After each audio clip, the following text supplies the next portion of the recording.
ஒரு நாள் டீ கடையில டீ குடிக்க போறேன். அங்க ஒரு பையன் டீ கிளாஸ் கழுவிட்டு இருந்தான். அவனை பார்த்தா தெரிஞ்சவன் மாதிரி இருந்துச்சு. கவனிச்சு பார்த்தேன். அவன் என்ன கவனிச்சான். கொஞ்ச நேரம் கழிச்சு கேட்டான், என்ன பாக்குறீங்க? என்ன இல்லப்பா, உன்னை எங்கேயோ பார்த்தேன். என்ன எங்கேயோ பார்த்த மாதிரி? உங்கள்கிட்ட தானங்க படிச்சேன். நான் கேட்டேன், என்கிட்ட படிச்சுட்டு கேட்டா இந்த வேலைக்கு வந்திருக்கேன். என்ன இது? என் சொந்த திறமையில தேடிக்கிட்ட வேலைன்னா. இப்ப அவன் சொல்றதுக்கு அர்த்தம் புரியுதா உங்களுக்கு? இது என் சொந்த திறமையில தேடிக்கிட்ட வேலைன்னா என்ன அர்த்தம்னா, உங்ககிட்ட படிச்சதோட இருந்திருந்தா இந்த வேலைக்கும் லாய்க்கு இல்லாம போயிருப்பேன். என்னுடைய சொந்த. இப்ப நான் இதை கேட்டவுடனே எனக்கு என்ன ஆகுது தெரியுமா? நம்மகிட்ட படிச்சவன் ஐஜி ஆனது பெருசு இல்ல, இதோ கிளாஸ் கழுவிட்டு இருக்கானே, இவனும் நம்ம தானே படிச்சான். அப்போ நான் காரணம் இல்லை அவர் ஐஜி ஆனதுக்கு, அவருடைய தனி ஆற்றல். அதனால அவர் ஆயிட்டார். இந்த பையன் இப்படி டீ கிளாஸ் கழுவுறவனா மேல படிச்சு நல்லா போகாம இப்படி போனதுக்கும் நான் காரணம் இல்லை, அவன் தான் காரணம். நம்ம எல்லார்கிட்டையும் திறமைகள் இருக்கு, அறிவு இருக்கு, மூளை இருக்கு. அந்த மூளையை நாம பயன்படுத்துற விதத்தினாலதான் இருக்கு.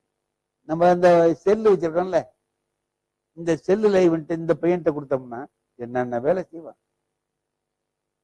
அதற்கு 2 நாளில் அந்த செல்லையே என்கிட்ட கொடுத்தா அவ்வளவு வேலை இதுல செய்யலாங்கிறதே எனக்கு தெரியாது. நான் என்ன பண்றேன்? வர்றது பேசுறது, யாருக்காவது பேசணும்னா இதுக்கு 2க்கு தான் நான் பயன்படுத்துறேன். இன்னும் ஒண்ணு வச்சிருக்காங்க, அலாரம் வைக்கிறதுக்கு எனக்கு தெரியும். 3 விஷயத்தை தவிர இதுக்குள்ள வேற என்னென்னமோ செய்யலாம்னு சொன்னா அது வேற ஆளை பாருங்கன்ட்டு வேணும். இப்போ இந்த பிள்ளைகளுக்கு இவ்வளவு பெரிய அறிவு இருக்கு, ஆற்றல் இருக்கு, நமக்கு அது தெரியலையே அப்படின்னு கேட்டா, ஒவ்வொருத்தர்ட்டையும் அறிவு ஆற்றல் இருக்கு, பயன்படுத்துறது தானே. அவரு பயன்படுத்துறார், நான் பயன்படுத்தல. அதை பத்தி தெரிஞ்சுக்கணுங்கிற ஆர்வம் எனக்கு இல்லை. அதனால என்ன பண்ணிட்டேன், சும்மா என்னமோ பேசுறதுக்கு வச்சிருக்கேன்டா. முந்தி எல்லாம் டெலிபோன் வீட்டுல இருக்கும், இப்ப கையில தூக்கிட்டு வர்றோம், அவ்வளவுதான். இப்ப வித்தியாசம் அதுதான் இருக்கே தவிர அதுக்கு மேல இல்ல. அப்போ அறிவு என்பது எதுன்னா பயன்படுத்துறத பொறுத்தான் இருக்கு.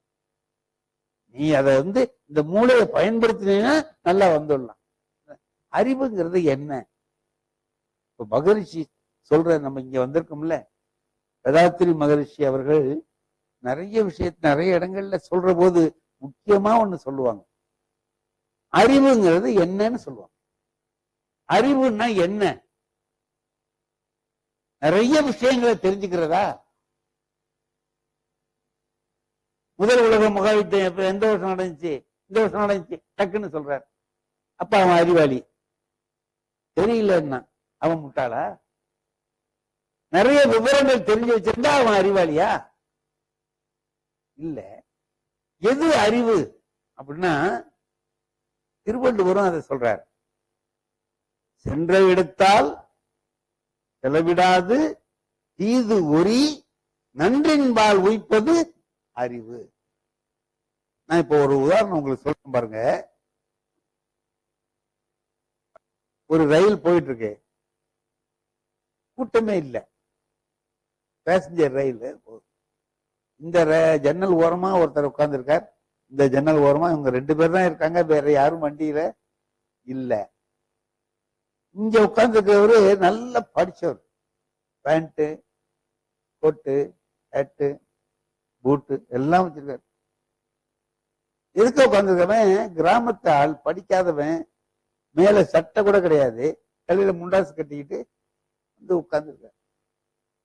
இந்த படிச்சவர் பாக்குறாரு, இந்த ஆள் படிக்காதவனா இருக்கிறான், வேற ஆள் இல்ல பேசிட்டு போறதுக்கு, முன்னாடியே பேசிட்டு போவோம் அப்படின்னு நினைச்சிட்டு இவனை முடிஞ்சா நம்ம அவனை ஏமாத்தலாம்னு நினைக்கிறோம்.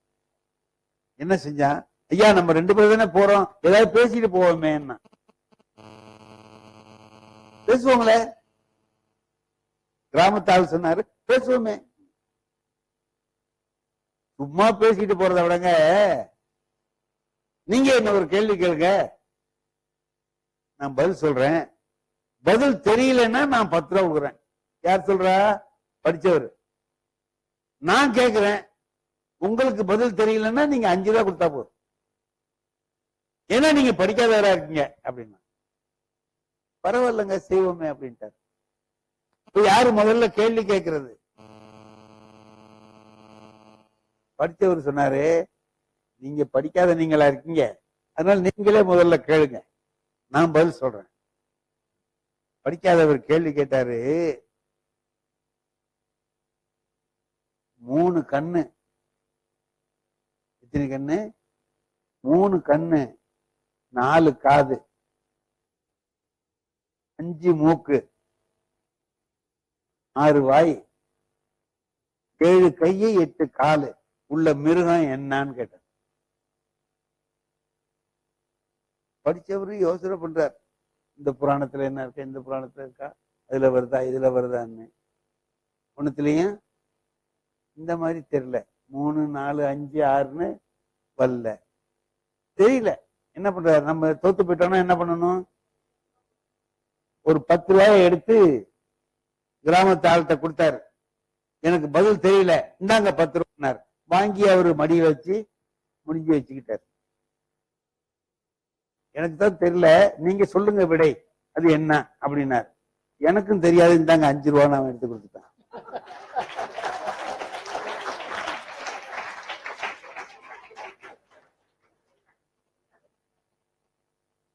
அது படிச்சவன் தன்னுடைய அறிவை வச்சுக்கிட்டு என்ன நினைக்கிறான், அவனை ஏமாத்தலாமான்னு பாக்குறான். திருவள்ளுவர் சொல்றாரு, அதல்லடா அறிவு. அறிவு என்பது நல்லது செஞ்சா அறிவு. சென்ற இடத்தால் செலவிடாது மனம் போன பக்கமெல்லாம் அறிவை போக விடாமல் தீது ஒரி தீமைகளை நீக்கி நன்றின்பால் உயிப்பது நல்லதே செய்து கொண்டிருந்தால், அது சுருக்கமா சொன்னா நல்லது செஞ்சா அறிவு.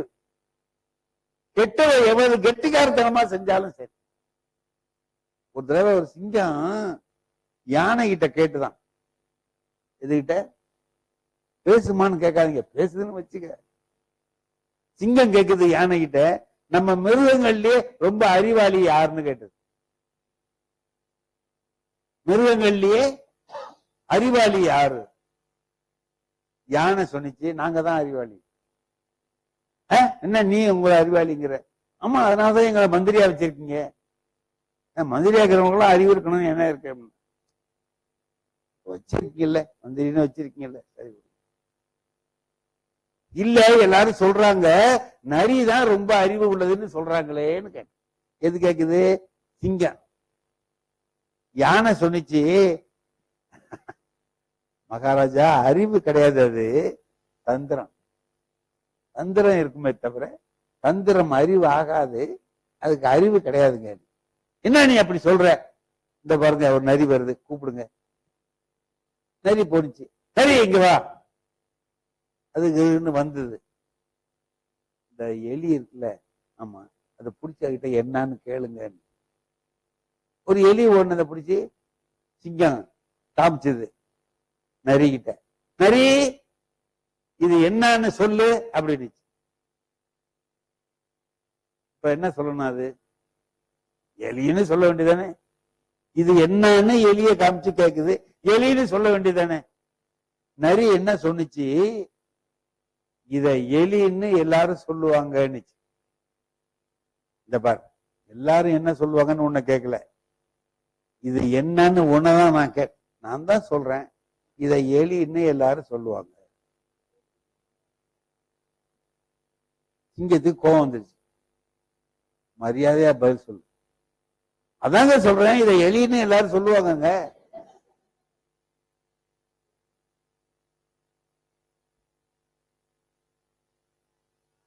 இந்த மாதிரி சொல்லக்கூடாது, சரியான பதில் சொல்லணும். அப்ப நான் போய் எங்க நரிகிட்ட எல்லாம் கேட்டுக்கிட்டு வந்து கலந்து பேசி சொல்றேன் அப்படின்னு போய் பொதுக்குழு செயற்குழு எல்லாம் கூட்டி எல்லாரையும் கலந்து பேசிட்டு மறுநாள் வந்தது. எல்லாத்தையும் பேசிட்டியா? பேசிட்ட. இப்ப சொல்லு, இது என்னன்னு எலிய காமிச்சது. கரெக்டா சொன்ன மாதிரி, இதை எலின்னு சொல்ல சொன்னாங்கன்னு.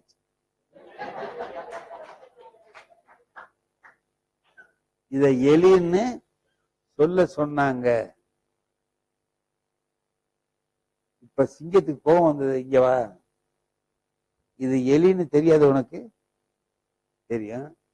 ஒரே வார்த்தையில எலின்னு சொல்லாம, நேத்திக்கு என்னடான்னா எல்லாரும் எலின்னு சொல்லுவாங்கன்னு சொன்னேன், இன்னைக்கு எலின்னு சொல்ல சொன்னாங்கிற, ஏன் இப்படி வளர்த்துற?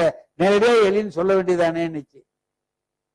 அதுக்கு அந்த நரி ஒரு பதில் சொன்னிச்சு, மகாராஜா இது எலின்னு உங்களுக்கு தெரியாதா? தெரியும்ல, அப்புறம் ஏன் என்கிட்ட கேக்குறீங்க? நீங்க என்கிட்ட கேக்குறீங்கன்னா அதுல ஏதோ விஷயம் இருக்கு, நம்ப மாட்டிக்க கூடாது. அதனால எல்லாரும் சொல்லுவாங்க என்ன, அதனாலதான் அப்புறமா கலந்து பேசிட்டு வர்றேன்னு. அதே மாதிரி இப்ப நான் மாட்டல பாருங்க, மத்தவங்கள தானே மாட்ட விடுறேன். யானை சொன்னிச்சு, இதுதான் தந்திரம். நரி கிட்ட அது தந்திரம் இருக்குமே தவிர, நம்ம எல்லாரும் பாடம் படிக்கிறோம். மாணவர்களாகிய நீங்கள் எல்லாரும் பள்ளிக்கூடத்துக்கு போறீங்க, புத்தகத்தை படிக்கிறீங்க, கொள்றீங்க. எல்லாத்திலையும் நாம ஒண்ணு தெரிந்து கொள்ள வேண்டியது என்னன்னா, எது நமக்கு முக்கியமானது என்பதை தெரிந்து கொண்டு, எதை தேடுவதற்காக நாம் படித்துக் கொண்டிருக்கிறோங்கிறத தெரிந்து கொண்டு, அதை தேடி அடைவதுதான் கல்வியினுடைய நோக்கமாக இருக்க வேண்டும். நான் ஒண்ணு சொல்றேன், ஒரே ஒரு சின்ன நிகழ்ச்சி சொல்றேன். இந்த புராணங்களை எல்லாம் படிச்சு படிச்சு ஒருத்தன் என்ன பண்ணா, சிவபெருமான் இருந்து வரம் வாங்குறதுன்னா தவம் இருக்கணும். மாதிரி 1000 வருஷம் 2000 வருஷம் தவம் இருந்தா தான் சிவபெருமான் வருவாரு, வந்து நமக்கு அருள் செய்வாரு. அவர்கிட்ட நம்ம வரம் வாங்கிடலாம் அப்படின்னு தவம் இருக்கான். ஒத்த காலில் அப்படியே நிக்கிறான். எப்ப காலைல 10 மணிக்கு ஆரம்பிச்சுட்டான், நின்றுட்டே இருக்கிறான். சிவபெருமான் அந்த பக்கமா வந்தார். ஒரு ரவுண்டு வரும்போது இவனை பார்த்துட்டார். அடே இவன் என்னமோ நம்ம சிவாயன்ட்டு நிக்கிறானே, நம்மளை கூப்பிடுறானே, போய் அவனுக்கு அவன் வேலையை பார்த்துட்டு போயிடுவோம், ரொம்ப நேரம் அவனுக்கு வளர்த்த வேண்டான்னுட்டு வந்து, ஏன்பா என்ன விஷயம் நிக்கிற அப்படின்னாரு. நான் வந்து தவம் பண்ணிட்டு இருக்கிறேங்க. சரி, உனக்கு என்ன வேணும்? நீ யாரு? நான் தான் சிவபெருமான். வந்து சிவபெருமான், நான் புராணத்தை எல்லாம் படிச்சிருக்கேன், ஒரு 1000 வருஷம் 2000 வருஷம் தபம் பண்ணா தான் வருவாருன்னு. நீ என்ன காலில் ஆரம்பிச்சா 1 மணி நேரத்துல வந்துட்டே, நீ இது மாதிரிலாம் வரமாட்டார சிவபெருமான். இந்த பாரு, அந்த பக்கமா போனேன்ப்பா, இதுல நீ செய்யறத பார்த்தேன், சீக்கிரமா உனக்கு வரம் கொடுத்துட்டு போவோமேன்னு வந்திருக்கேன், உனக்கு என்ன வேணும் கேளுன்னு.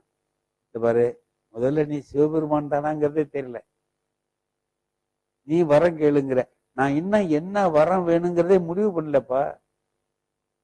இந்த 1000 வருஷம் தான் தவம் பண்ண போறோமே, அதுக்கு இடையில முடிவு பண்ணலாம்னு ஆரம்பிச்சேன், நீ உடனே வந்துட்ட. என்னால மறுபடியும் திரும்பி வந்து உனக்கு வரம் கொடுக்கலாம் முடியாதுப்பா, நான் ஒரு ஏற்பாடு பண்றேன். என்ன செய்ய? ஒரு 3 தேங்காய் தர்றேன், இதை நீ வச்சுக்க. உனக்கு எப்ப எது வேணுமோ தேங்காவை ஊற்றி விடு, அது போயிடும், நீ கேட்கறது கிடைச்சிடும். 3 சான்ஸ் உனக்கு, வச்சுக்க அப்படின்னா. அப்படியே சரி கொடு அப்படின்னு வாங்கிட்டு, இப்போ அவனுக்கு வந்தது சிவபெருமான் தானா, தேங்காய்க்கு பவர் உண்டான்னு தெரியல. அதனால வீட்டுக்கு போனவன் தனி ரூம்ல உட்காந்து ஒரு தேங்காயை வச்சு டெஸ்ட் பண்ணி பார்த்துருவோம் அப்படின்னு தேங்காய் எடுத்து உருட்ட போனான். இப்பவும் என்ன வேணும்னு முடிவு பண்ணல. பார்த்தான், கண்ணாடியில அவன் மூஞ்சி தெரிஞ்சது. அவனுக்கு என் மூஞ்சி மூக்கு மாரி சப்ப மூக்கு, இதை ஒரு ஏற்பாடு பண்ணிடுவோம் அப்படின்னு தேங்காயை உருட்டி இதை நல்லா நீட்டமா ஆக்கணும். எதை? மூக்க. இந்த மூக்கு என்ன ஆச்சு, இது 8 செவ்வறு வரைக்கும் போயிடுச்சு. நல்லா பெருசா ஆக்கணும்னு நீட்டமா விட்டு திருப்புனா இந்த பக்கம் இடிக்குது, இப்படி திருப்புனா இங்கே இடிக்குது. ஐயா, இதை எடுத்துட்டு பஸ்ல எல்லாம் எப்படி போறது, அவனு மூக்கெடும்பானேன்னுட்டு எவ்வளவு கஷ்டமா போயிடும். இவ்வளவு பெரிய மூக்கை வச்சுட்டு எப்படி போறது வெளியில? கடத்தூர்ல போனோம்னா மூக்கு அடிக்குதும்மா, இதை என்னடா இவ்வளவு பெரிய கஷ்டமா போயிடுச்சு அப்படின்னுட்டு இன்னொரு தேங்காய் எடுத்து உருட்டினான். உருட்டி இதை நல்லா சின்னதா ஆக்கி விடு அப்படின்னா, அது சரின்னு உள்ளே விட்டு பள்ளமா இருக்கு. இந்த இடத்துல மூக்கையே காணும். என்னடா இந்த சனினா போட்டுது அப்படின்னுட்டு 3வது தேங்காயை உருட்டி முந்தி இருந்த மாதிரி வையின்னா. முந்தி இருந்த மாதிரி வந்துருச்சு. இந்த கதையில என்ன நம்ம தெரிஞ்சுக்கிறோம் அப்படின்னு கேட்டா, வரம் வாங்குறதா இருந்தா கூட அதுக்கு அறிவு வேணும், என்ன வேணும்னு தெரியணும். 3 பெரிய வாய்ப்பு அவனுக்கு கிடைச்சும் கூட முந்தி இருந்த மாதிரிதான் அவன் இருக்கானே தவிர ஒரு பலனையும் அவன் அடையல. கல்வியும் அப்படித்தான். அங்க போய் நாம் கற்று அடைய வேண்டிய பயனை அடைவதுதான் முக்கியமே தவிர எது பயன் என்பது தெரியாமல் ஏதோ போறோம் படிக்கிறோம் உடனே இருந்துறாங்க. நல்ல நோக்கத்தை அறிந்து இந்த நோக்கத்துக்காக நாம வந்திருக்கிறோம், ஆகவே இதை படிப்பதுதான் முக்கியம் என்பதை, அதற்கு என்ன முக்கியமா வேணும் அப்படின்னு தெரிஞ்சதுன்னா ஒழுக்கம் வேணும், நல்ல குணங்கள் வேணும். இவைகளெல்லாம் இருந்து கல்வியில நாம் ஈடுபடுகிற போதுதான் அந்த கல்வியால் நாம் நினைக்கிற பயனை அடைய முடியும் என்பதுதான் முக்கியம் என்பதை தெரிந்து கொள்ள வேண்டும். இன்றைக்கு இந்த அளவில் உங்களுக்கு எல்லாம் ஓரளவுக்கு செய்திகள் சொல்லியிருக்கிறேன். இதுல நீங்க தெரிஞ்சுக்கிட்டீங்களோ? தெரிஞ்சு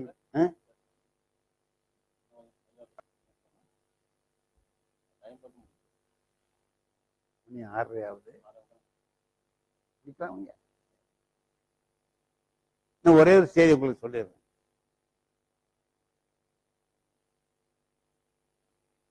நம்ம இப்ப எல்லாரும் பாக்குற போது ஒண்ணு நினைக்கிறோம்.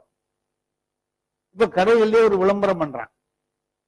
என்ன விளம்பரம்னா, இது வாங்கினா இது தர்றேங்கிறான். அது வாங்கினாக்கா ஒரு குக்கர் இலவசம் அப்படிங்க. இந்த இலவசத்தை நம்பிட்டு போய் வாங்குறான். அது மாதிரி இலவசம் கொடுத்து ஏமாந்த கதை ஒண்ணு என்கிட்ட இருக்கு. நான் ஏமாந்தது. அது உங்களுக்கு சொன்னா வாழ்க்கைக்கு உதவியா இருக்கும். இது இந்த யூடியூப்ல எல்லாம் நான் சொன்னது வந்திருக்கு. நீங்க யாராச்சும் பார்த்திருக்கலாம், பார்க்கலைன்னா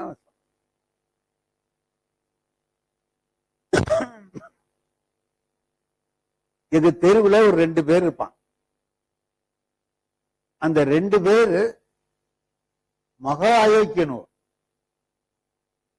என்ன செய்வான், பக்குவமா பேசி யாரையாவது இழுத்துக்கிட்டு போய் எதிலையாவது மாட்டி விட்டுட்டு அவனுக்கு போயிடுவானு. இது எனக்கு தெரியும். ஒரு நாள் எங்க வீட்டுக்கு வந்தான். ஐயா இவனு வர்றானுங்களே, இது நல்லது இல்லையே அப்படின்னு நினைச்சுக்கிட்டு, வாங்கப்பா உட்காருங்க ஐயா, உங்ககிட்ட ஒரு முக்கியமான வேலையா வந்திருக்கேன். நீ முக்கியம் இல்லாத வேலைக்கு தான் வரமாட்டிய ஐயா, முக்கியமான வேலையா தான் வந்திருப்ப, என்ன விஷயம் சொல்லு. எங்களுக்கெல்லாம் நீங்க திருக்குறள் நடத்தணும்னு சொன்ன. பார்த்திருக்கீங்களா இது யூடியூப்ல? இல்ல பார்த்து நல்ல வேலைக்கு பார்க்கல. எதையில நான் சொல்றது புதுசா தெரியாதா இருக்கா? திருக்குறள் நடத்தணுமா? இவனும் வாயிலிருந்து அந்த வார்த்தையை நான் எதிர்பார்க்கவே இல்லை. ரொம்ப வளர்க்கிற பயிலோ திருக்குறள் நடத்தணுங்கிறான். அதே ஒரு ரொம்ப வச்சிருக்கானுங்கிறது அப்புறம் தான் தெரிஞ்சது. திருக்குறள் தானே, அதுக்கு என்ன நடத்தலாமே. ஐயா, நம்ம பக்கத்துல தண்டாய பழனிசாமி கோயில் இருக்குல்ல, ஆமா, அந்த கோயில்ல தான் இடம் கேட்டிருக்கோம். அவங்க அந்த பிரகாரத்துல நடத்திக்க சொல்லிட்டாங்க. ஞாயிற்றுக்கிழமை காலையில 10ல இருந்து 12 வரைக்கும் நீங்க நடத்தலாம். இந்த வாரம் ஆரம்பிச்சிருவோம். அப்படி எல்லா ஏற்பாடும் பண்ணிட்டு என்கிட்ட சொல்றாங்க. ஏன் ஞாயிற்றுக்கிழமையில வச்சுக்கலாம்னு சொல்றான்னு கேட்டீங்கன்னா, ஞாயிற்றுக்கிழமையில தான் இந்த ஆளு வெளியூருக்கு பேசுறதுக்கு போறான். இந்த வேலையை கொடுத்தோம்னா இங்கே தங்கிடுவான். வெளியூருக்கு போக விடாம தடுத்து போடலான்னு இந்த வேலை நமக்கு தெரியாது. நான் சொன்னேன், திருக்குறள் கேட்கணும்னு நினைச்சு ஆசைப்பட்டானா நம்ம நடத்த வேண்டியது நம்முடைய முறைன்னு நினைச்சு நடத்துறேன்ப்பா. இந்த வாரம் ஆரம்பிச்சிருவோமா சார்? ஆரம்பிச்சு. எத்தனை பேர் வருவீங்கன்னு கேட்டேன். 49 பேர் வந்தோம். பரவாயில்ல, திருக்குறள் கேட்கறதுக்கு 49 பேர் வர்றாங்கல்ல, நல்லது தானே அப்படின்னு நினைச்சுக்கிட்டு ஒரு 40 பக்கம் நோட்டு போட்டு 49 பேர் பேரையும் எழுதினேன். எழுதி அட்டண்டன்ஸ் போடுறது. ஒவ்வொரு வாரமும் அட்டண்டன்ஸ் போடணும். முதல் வாரம் ஆரம்பிக்கிற போது 49 பேரையும் உட்கார வச்சு அட்டண்டன்ஸ் எடுத்தேன். எடுத்துட்டு சொன்னேன், திருக்குறள் வகுப்புங்கிறது சொற்பொழிவு மாதிரி இல்லை, இது வகுப்பு. வரணும். நான் சொல்றது முக்கியமான விஷயங்களை குறிப்பு எடுத்துக்கணும். அடுத்த வாரம் நான் கேட்டா சொல்லணும். இதெல்லாம் செய்யணும். நீங்க மறுவாரம் நான் நடத்த போறத நீங்களும் படிச்சுக்கிட்டு வரணும். இதெல்லாம் நீங்க செய்யணும்னு சொல்லி எல்லாம் சொன்னேன். அதுல ஒருத்தர் சொன்னாரு, சார் எங்களுக்கு இதெல்லாம் தெரியாதா சார்? அதெல்லாம் கரெக்டா வருவோம், நீங்க நடத்துங்க. அதுக்கு இல்லையா, இந்த வாரம் வந்துட்டு அடுத்த வாரம் வராம இருக்கிறதுங்கிறதெல்லாம் வச்சுக்கூடாது. வந்தா கரெக்டா வரணும். 49 பேரும் ஒவ்வொரு வாரமும் வரணும். நானும் எவ்வளவு வேலை வெளியூர்ல வந்தாலும் நான் போக மாட்டேன். உங்களுக்காக நான் இங்க வந்துடுறேன், நீங்களும் வந்துடணும். நம்ம நடத்தணும். அதெல்லாம் பார்த்துக்கலாம், நீங்க வாங்க.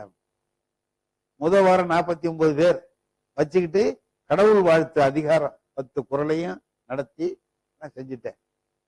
2 மணி நேரம் 10ல இருந்து 12 வரைக்கும். எல்லாரும் சொன்னா, சார் திருக்குறள்ல இவ்வளவு விஷயம் இருக்குன்னு எங்களுக்கு தெரியாது சார், ரொம்ப நல்லா இருந்தது சார், இதே மாதிரி நடத்துக்க சார், வார வாரம் நாங்க வந்துடுறோம் அப்படி அப்படின்னு சொன்னோம். சரி அடுத்த வாரம் வந்துருங்க அப்படின்ட்டு அடுத்த வாரம் காலையில 10 மணிக்கு போனா 49 பேர்ல 13 பேர் தான் வந்திருக்கான். 36 பேரை காணும். நான் அந்த 13 பேரை கேட்டேன், எங்கப்பா 36 பேர் இன்னைக்கு ஆப்சென்ட் ஆயிட்டாங்களே, என்ன விஷயம்? அவங்க எங்கோ போயிட்டாங்க சார், நீங்க நடத்துக்க சார், எங்களுக்கு நடத்துக்க சார். நான் போன வாரம் என்ன சொன்னேன்? தொடர்ந்து வரணும். 10 பேர் இப்ப வருது, 10 பேர் அப்ப வரணும்னு வச்சுக்கூடாது அப்படின்லாம் நான் சொன்னீங்க. அவங்க ஒரு முக்கியமான வேலையா போயிருக்காங்கன்ட்டான். எங்க போயிருக்காங்க? எனக்கு அப்பதான் கோபம் வந்துருச்சு. முக்கியமான வேலையா போயிருக்கான்னா திருக்குறளை முக்கியம் இல்லைன்னு முடிவு பண்ணிட்டான்னு அர்த்தம். அதான, இதை விட்டுட்டு அதுக்கு போயிருக்கான். அப்ப அது முக்கியம்னா இது முக்கியம் இல்லைன்னு தானே அர்த்தம். இப்ப இந்த 13 பேர் ஏண்டா வந்திருக்காங்கன்னா வேற வேலை இல்லாததுனால வந்திருக்கான். இருந்தா இவனும் போயிருப்பான் இல்லையா? என்ன எப்படி வச்சிருக்கானுன்னா, இந்த வேலை இல்லாதவங்களுக்கு ஒரு தலைவன் மாதிரி வச்சிருக்கான். இதெல்லாம் யோசனை பண்ணோடனே எனக்கு கோபம் வந்துருச்சு. இந்த பாரு, வேற வேலை இல்லைன்னா தான் திருக்குறள் கேட்கறதுக்கு வர்றதுன்னு வச்சுக்கிட்டீங்கன்னா, எனக்கு வேற வேலை இருக்கு, நான் அந்த வேலையை பார்க்க நான் போயிடுறேன். நீங்களும் உங்க வேலையை பார்க்க போயிடுங்க. இந்த வாரம் நீங்க வந்துட்டீங்க, உங்களுக்கு வான் சிறப்பு அதிகாரம் நான் நடத்துறேன், இதோட முடிஞ்சு போச்சுப்பா. இனிமே நீங்களும் வர வேண்டாம், நானும் வர வேண்டாம், என் வேலையை நான் பாக்குறேன், உங்க வேலை முக்கியமான வேலையெல்லாம் நீங்க பாருங்க அப்படின்னு சொல்லி கோபமா சொல்லிட்டு நடத்தினேன். நடத்தி முடிச்ச உடனே எங்க ஊர்ல ஒரு பெரிய மனுஷன் இருக்கிறார். அவர் ஒரு நல்லவர், ஒரு வியாபாரி. அவர் என்ன பண்ணாரு, தம்பி என்ன வகுப்பு நடத்த மாட்டேங்கிறீங்க, இந்த பயனுவ வரலைங்கிறதுக்காக நிறுத்திட்டீங்க? கிடக்காம தம்பி, திருக்குறள் கேட்கறதுக்கு நாங்க போய் இந்த மாதிரி உட்கார்ந்து படிக்க போறோமா திருக்குறளை? ஏதோ நீங்க சொல்றீங்க, 4 வார்த்தை நல்ல வார்த்தை காதுல விழுவுதுன்னு சந்தோஷமா இருக்கிறேன், நீங்க என்னமா நடத்த மாட்டேன்னு சொல்லி போறீங்க. உங்களுக்கு என்ன கூட்டம் இல்லைங்கிறீங்க, அதானே? அடுத்த வாரம் கூட்டத்தை நான் சேர்க்கிறேன், நீங்க வந்துருங்க. கூட்டத்தை சேர்க்கிறீங்களா? என்னென்ன செய்வீங்க அப்படின்னு அதை பத்தி நீங்க கவலைப்படாங்க, நீங்க வந்துருங்க. சனிக்கிழமை அன்னைக்கு அந்த கோயில் பக்கமா போறேன். அங்க ஒரு போர்டு எழுதி வச்சிருக்காரு. என்ன எழுதிருக்காருன்னு பார்த்தா, நாளை இந்த கோயிலில் திருக்குறள் வகுப்பு நடைபெறும், நடத்துபவர் புலவர் சண்முக வடிவேல், நேரம் காலை 10 to 12 வரை, அனைவரும் வருக. ஒரு கோடு போட்டிருக்காரு. போட்டுட்டு அதுக்கு கீழே குறிப்பு, விநியோகம் சர்க்கரை பொங்கல் புளியோதரின்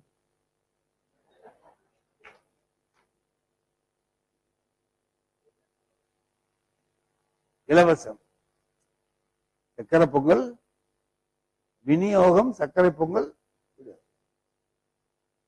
அடே இதான் கூட்டத்தை சேர்க்கிறேன்னு சொன்னாரோ, சரி போ, அவர் செலவுல செய்யறாரு, செய்யிட்டு நான் போயிட்டேன்.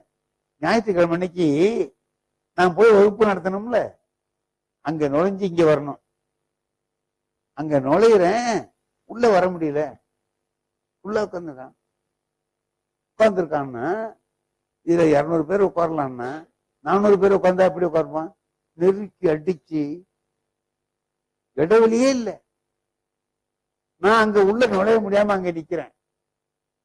நான் நின்றுட்டு சொன்னேன், ஐயா கொஞ்சம் இடம் கொடுங்க ஐயா, நான் உள்ள போறேன் அப்படின்னு.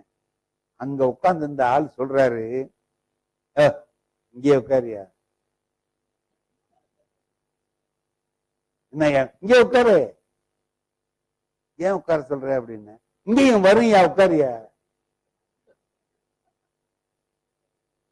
என்ன வரும் அந்த பாரு, 2 அண்டாவில வச்சிருக்காரு. ஆவி பறக்குது. எங்க போயிடும்? லேட்டா வருவீங்க, முந்தி போய் திங்கணுமா? உட்காரு எங்க. ஆஹா, நம்மள சோறு திங்க வந்த ஆளுன்னு முடிவு பண்ணிட்டான் அப்படின்னுட்டு அப்புறம் சொன்னேன், இல்லையா நான் தான் திருக்குறள் நடத்தணும், அதுக்காக போகணும்னு. அதுக்கு அந்த ஆள் சொல்றான், இதே மாதிரி சொல்லிட்டு தான் 7-8 பேர் உள்ள போயிட்டான்னு.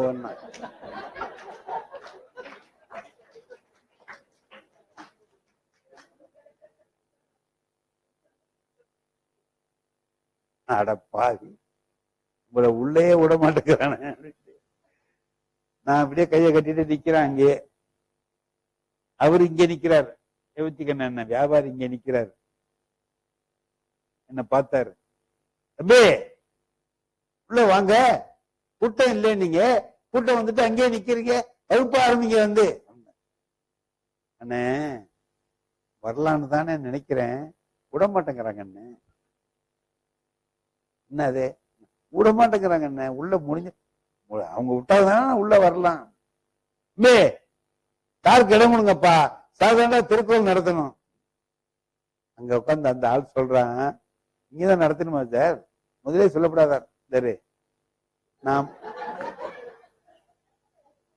நான் முதலே சொன்னதுக்கு நீ அதை பத்தி பேசிட்டு இருக்காங்க, போங்க உள்ள அப்படின்ட்டு வந்தேன். அப்படி வரும்போது ஒரு ஆள் சொல்றான், நீங்கதான் சார் திருக்குறள் நடத்த. ஆமா, கொஞ்சம் விறுவிறுன்னு நடத்துங்க, கொஞ்சம் விறுவிறுன்னு நடத்துங்க. நான் என்ன நினைச்சுக்கிட்டேன், சரி சீக்கிரம் திருக்குறள் கேட்கணும்னு ஆசைப்படுறாரு போல இருக்கு அப்படின்ட்டு நடத்துறேன் ஐயா. வந்து உட்கார்ந்தேன், திருக்குறளை ஆரம்பிச்சு நடத்துறேன். 3 குறள் நடத்தினேன். எதுக்கு உட்கார்ந்து இந்த ஆளு எழுந்திருச்சு, ஐயா ஒரு சந்தேகம் இல்லைன்னார். பொதுவா பாடம் நடத்துறவங்கள்ட்ட சந்தேகம் கேட்டாக்கா சந்தோஷப்படுவாங்கல்ல, கவனிச்சிருக்கான், அதனால தானே சந்தேகம் கேட்கறான் அப்படின்னு நினைச்சுக்கிட்டு, சந்தேகமா கேளியா அப்படின்னு அவர் கேட்டாரு. இன்னும் எத்தனை திருக்குறள் இருக்குன்னு கேட்டார். எதுல கேட்கிற, புஸ்தகத்துல கேட்கிறியா, இன்னைக்கு நடத்த வேண்டியது கேட்கிறியான்னு. அதுல எவ்வளவு இருந்துட்டு போகுது, நீங்க இன்னைக்கு இன்னும் எத்தனை நடத்துவீங்கன்னு கேட்டார். 3 முடிச்சிருக்கப்பா, இன்னும் 7 நடத்துவேன்னு. 7 பக்கத்துல உள்ளவன் சொல்றா, 7 நடத்துவாரண்டா. பேசாம 1 மணி நேரம் கழிச்சு வந்திருக்கலாம் சொல்றேன். ஆமா, 1 மணி நேரம் கழிச்சு வந்தாக்கா நேரா சாப்பாட்டுக்கு ரெடியா வந்திருக்கலாம் சொல்றேன். 1 மணி நேரம் கழிச்சு வந்திருக்கலாம். இந்த ஐயா என்ன நினைச்சிட்டு இருக்க நீ, திருக்குறள்னா உனக்கு அவ்வளவு லேசா போச்சா?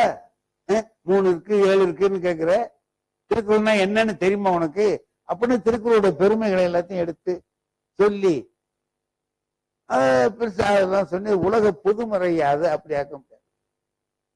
அந்த ஆள் கேட்டுக்கிட்டு ஒரு கொஞ்சம் கூட வருத்தம் இல்லை. சொன்னா, என்ன ரொம்ப கோபமா பேசுறீங்க,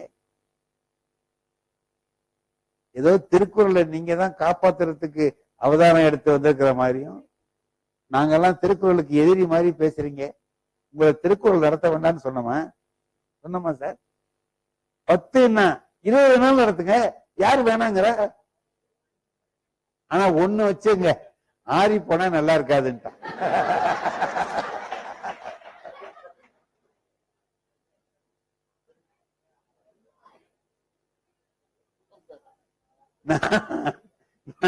நான் கேட்கிறேன், நீ எதை சொல்ற, திருக்குறளையா சொல்றேன்னு.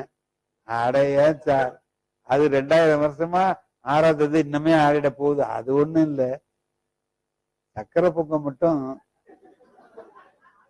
அந்த சூட்டோட சாப்பிட்டா நல்லா இருக்கும் அப்படின்னு சொல்லிட்டு இன்னொன்னு சொன்னா, உங்களுக்கு தெரியாதது கிடையாது, நாங்களாவது ஒரே ஊர்ல திங்கிறோம், நீங்க ஊர் ஊரா போய் திங்கிறீங்க அப்படின்னு சொல்லி.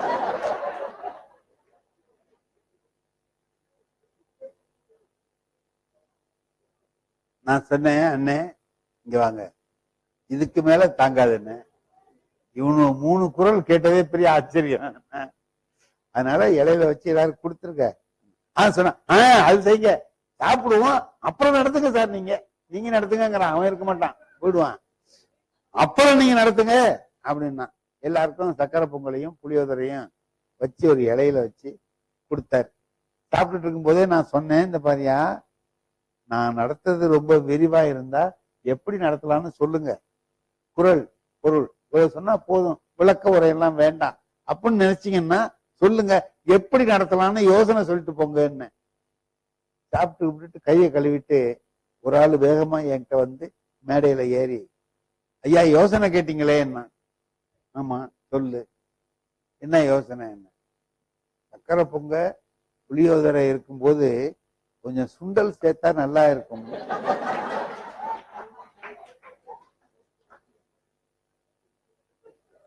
யோசனை. அன்னையோட நிறுத்தினோம் நாங்க. இது ஏன்டா சக்கரை பொங்க புளியோதரைக்கு கேடு, அவரு பாவம் செலவு பண்றாரு, அதைத்தான் திங்கணும்னு நினைக்கிறான்னு தவிர திருக்குறள் கேட்கணும்னு நினைக்கல அப்படின்னு நினைச்சோம்.